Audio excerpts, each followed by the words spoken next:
So hello everyone.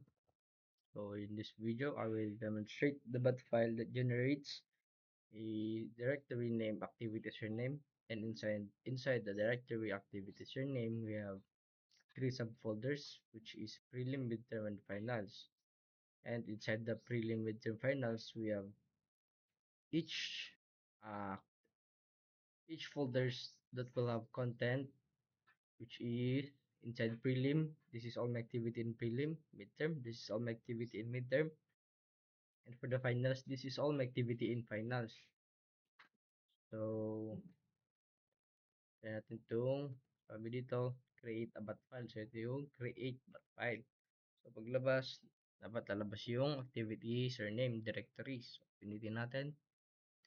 And, sabi, sa prelim, this should divide in attributes. So, sa ating code, ito, attribute hidden. And for the midterm, read only. For the final system. And, pag yan dito, so, para siyang kaya ganyan yung kulay ng folder niya because it's hidden attribute. So pag in-uncheck natin yung show hidden items, mawawala siya sa ating subfolder. So need natin i-check yon para lumabas. Yan. So pagka-view natin, dapat sa prelim is this is activity in prelim, this is activity in midterm, this is activity in finals. So check natin if yun yung karga ng ating mga subfolders. Okay, tama. Oh, yun lang. Midterm. This is activity in midterm, and for finals, some activity in finals. And sa ating sunod, so gamitin naman natin ngayon yung replace bat file natin. So in each text files, replace all occurrences of the word activity with task, but only if the file size is less than 100 bytes. So check natin if yung replace natin is gagana. So pag pinin natin yung replace bat file, dapat yung activity na word is mapapalitan ng task, but only if the file size is less than 100 bytes.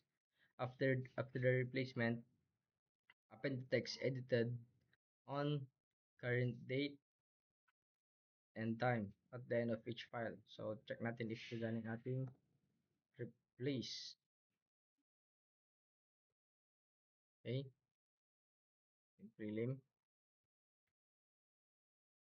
Okay, gumana sa prelim. 11:404, 11:13, 2025.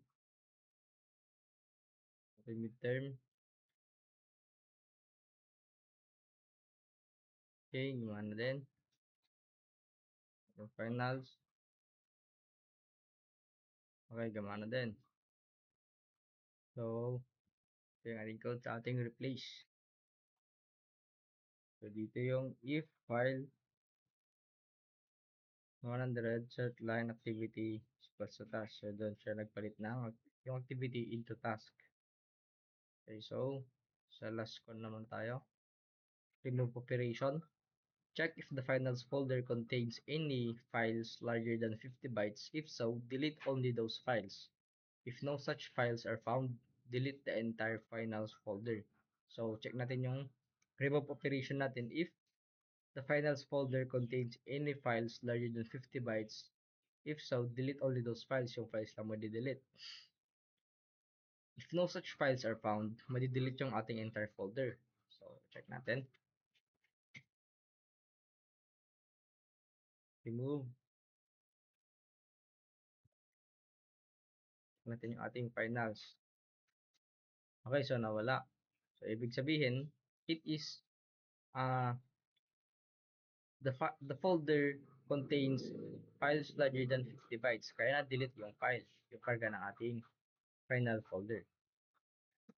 So, sa ating code, ito siya. That final folder path, that large file found equals 0. If not, exists final folder, tatanggalin niya. Yan yun, exit B. So, for finals folder, do set file size. If file size greater than 50, delete. set large file found equals 1. So, di-delete niya pag nakahanap siya ng greater than 50 na large ay na size ng file. So, yun lang po.